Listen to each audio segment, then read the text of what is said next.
Take down your targets quickly.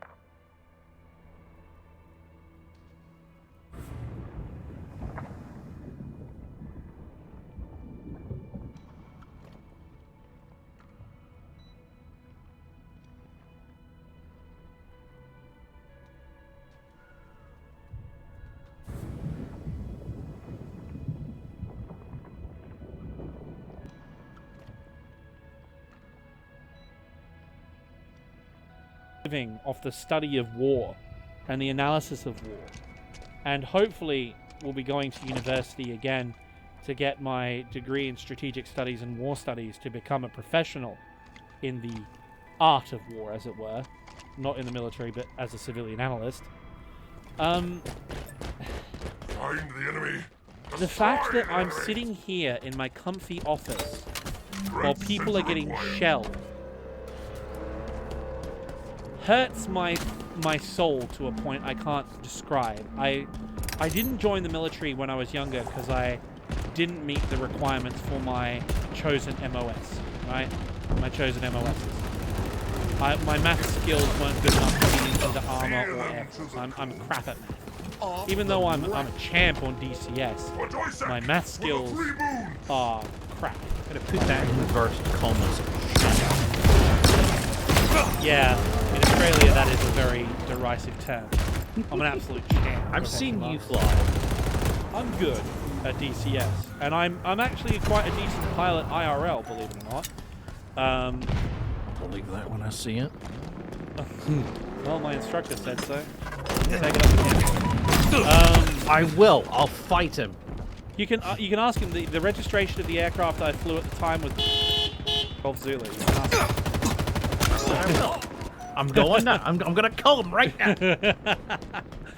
Well, it's 4 a.m. I don't think you'd get much response. I was just gonna go to the water's edge and start screaming "Oi, cunt" until someone in Australia answered. I just dogged myself. I mean, the aircraft the rego has been transferred by now. It was a Grob trainer. It was a very good airplane. But I'll no. censor that. Don't worry. You know, the idea.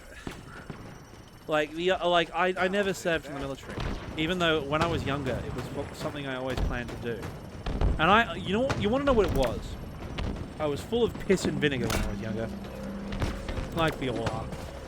Oh, if I'm not gonna be commandos or a fighter pilot, I just won't join. You know what I mean? If I could go back and slap myself and say it doesn't matter if you're a jet mechanic strapping equipment into a C-130, it doesn't matter what you're doing, as long as you do something, right?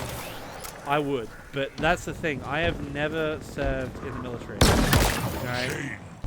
And now I'm a historian and weather's good. apparently a journalist. And that big job should be good for us about 1. After doing this work, I'd like to do what you're doing. You guys behind our And the base. fact that I'm sitting here in my office really bloody irritates me.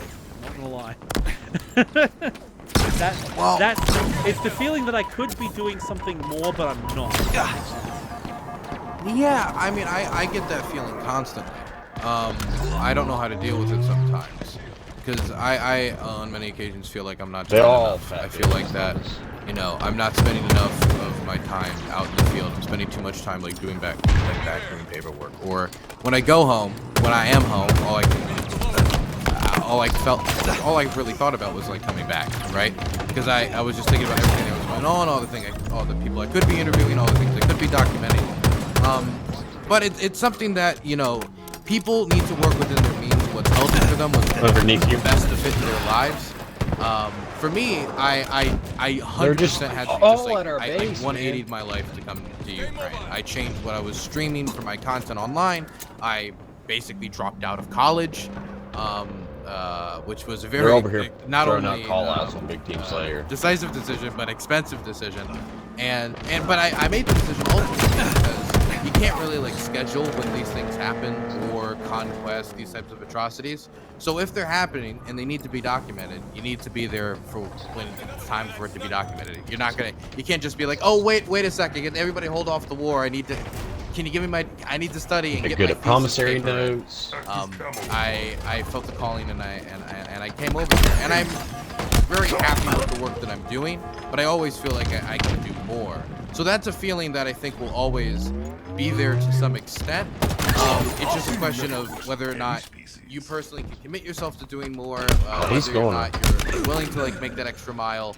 But ultimately, everybody, I think, bringing attention to it online is already doing more. Doing RB to reload. Definitely bigger channels and channels on YouTube culture. that make content centered on this are bringing more attention to war than 90% of 90 to 95% of people anyway. And I'm not trying to say that to gas you up. I'm just saying that you also need to view yourself relative also to the rest of society as well. That like it's not like you're like misserving Ukraine or anything. You're still helping by bringing attention. Especially in your case, because you're actually there, therefore you are classed as a primary source. But what actually blows my mind... I've had people email me say, Dylan, I want to write I'm writing a paper about this. Can I use you as a source for something? That's a weird feeling. Yeah, I've had that too. I've had people email me, and I know Laserpig has. He gets emails daily asking for his wisdom. Oh boy, do I. How many emails have you gotten this week? Give you a heart attack. Hi, I'm writing a research paper. How do you get your sources? It's like, if you're at the point where you're writing a research paper in a university and you don't know how to look up sources. More damage for him. I've been interviewed for high school history papers and shit like that. It's weird to think that all three of us at some stage, somewhere down the line, are probably going to be used as a secondary or primary source to discuss the media impact of the war in Ukraine. Apparently there is a history. Quite a few people have messaged me to tell me that apparently a history teacher at some point in a university did use my article video as a source and played it in class. My Tiger video got used in a high school history class. I know this. My Tiger video got used as part of the intro unit to discussing Blitzkrieg during World War II, because I and how much the money you doctrine of spent. Bewegungskrieg and the development of quote Blitzkrieg, even though the Germans never used such a term, and it's stupid. My dad's gonna get mad at me for yelling at 4:30 in the morning. That's fine. No, I mean, you're talking about how fucking people who use the term, Blitzkrieg, it was the biggest. No, they never used that term.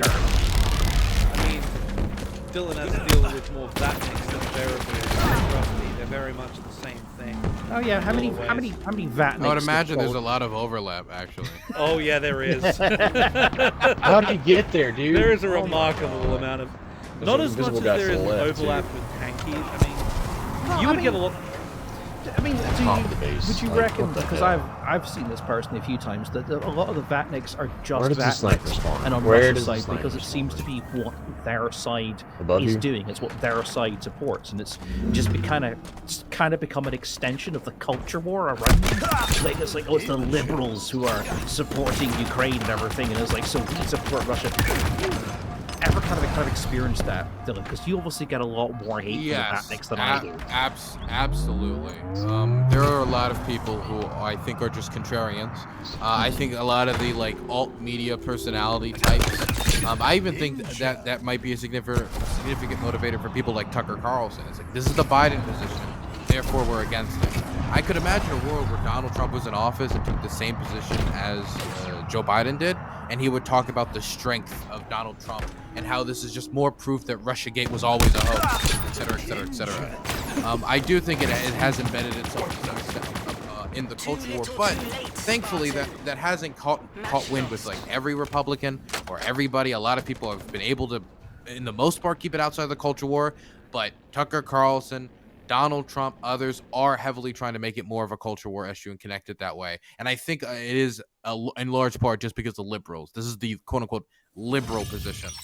Damn dirty liberals.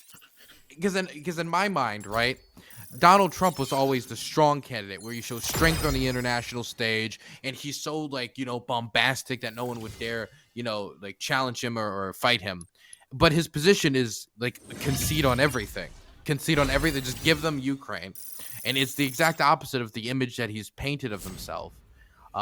There's no consistent foreign policy to Donald Trump. I think it is just primarily contrarianism and whatever he feels like on a particular day.